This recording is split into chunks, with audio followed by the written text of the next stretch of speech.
thank you for joining me. I had come out relatively early, thinking I would beat the showers, but wrong.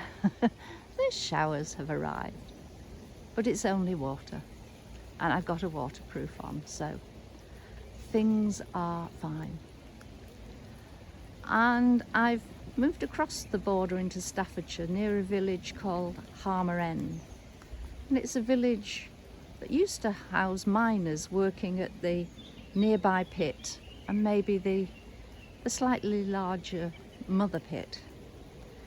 But my history begins with living less than half a mile from a colliery.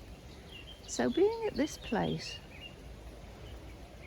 I have found it a very, very moving experience on several different levels. I used to walk across the colliery among the slag heaps and the winding gear and everything as a child, to go to see my friends, but also to visit my aunt and uncle who lived a 2-hour walk away, and I would do that walk on my own. And there would be these little trucks similar to that, but I presume wooden ones, trundling across, whilst the little trucks in this colliery would have been pulled by the pit ponies. The ones at my colliery were pulled by a little engine. So I was always aware of where it was, because it was very good at tooting, and there was a great big rumbling of the trucks it was pulling as well. So I never felt any danger, but I was aware, I was alert. The world needs alerts, doesn't it? So I have amongst my things at home a Davy lamp that I had meant to bring with me this morning, but as I grabbed my backpack and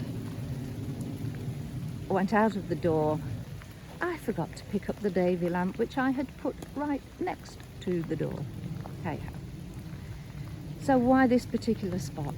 Well, we're at a place called Minnie Pit, and sadly there was an accident at this particular pit on the 12th of January 1918. And this is a very simple, very elegant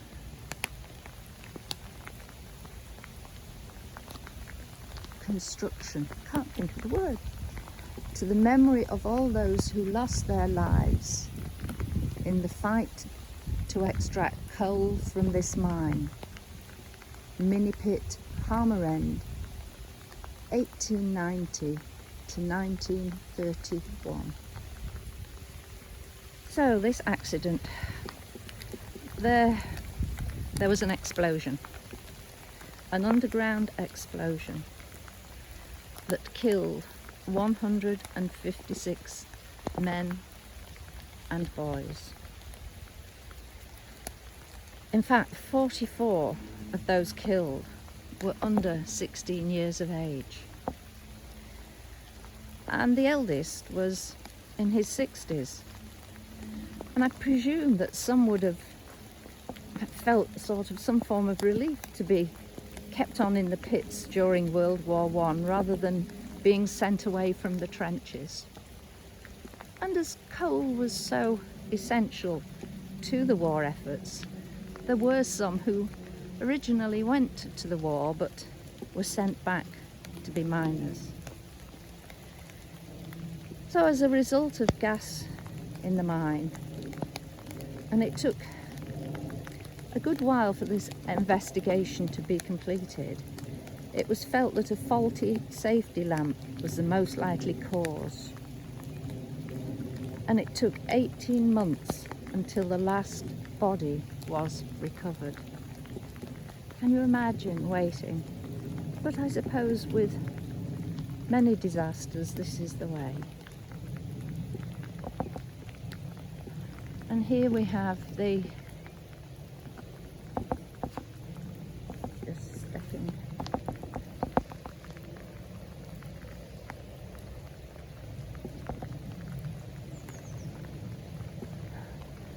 the steel construction in memory of the pit head with the black silhouettes of the miners. And again, one of the little coal trucks. And it's only when you see the names, and I get the same feeling if I see war mementos.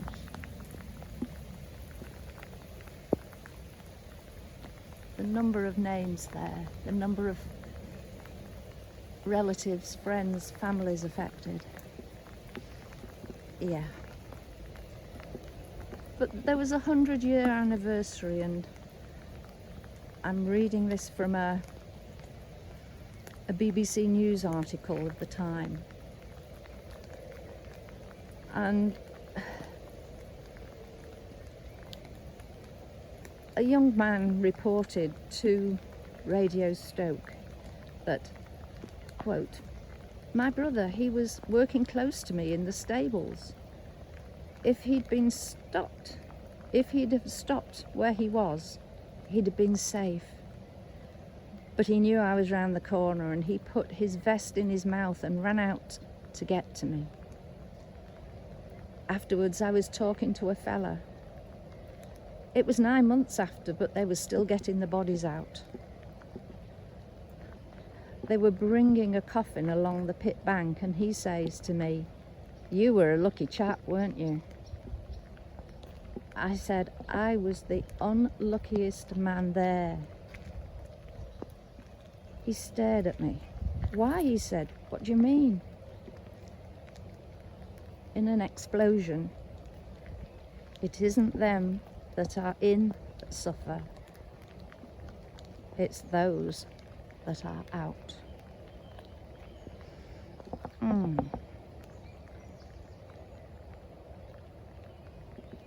So it's said to have inspired the war poet Wilfred Owen to write his poem entitled Mines. He was recovering from war injuries. And I actually find this poem hard to read, not because of the subject, but more the style. And he sort of meshes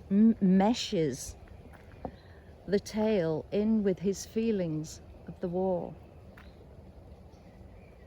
And I'll just read a couple of verses.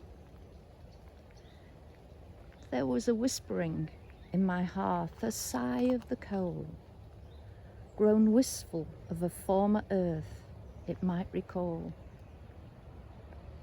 But the coals were murmuring of their mine, and moans down there of boys that slept wry sleep, and men writhing for air."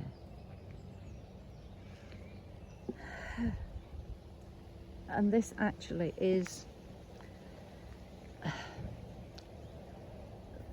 the capping over the actual shaft.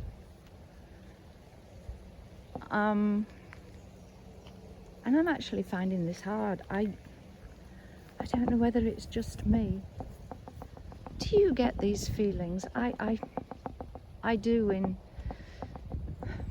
places where there's been disasters. I've come over, my knees are weak. And I had a similar feeling when I went to visit Pol Pot prison in Cambodia. I just had the hairs standing up on the back of my neck. And I'm getting that same feeling here. And I actually feel very tearful. Is it just me that's so affected? But as my friend said, at least some good has come out of the bad. The memories are kept alive. and 156 trees have been planted here on either side of this path. Rose trees at the front, and then a variety. I can see rowan, cherry, beech. Trees that will act as a permanent reminder for those who gave their lives in this accident.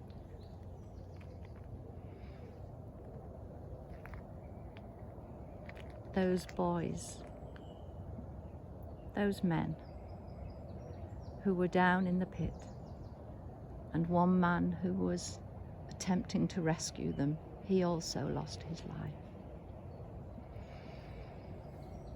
On that note, I'm going to gather my emotions and say thank you for joining me, and I'll speak to you soon.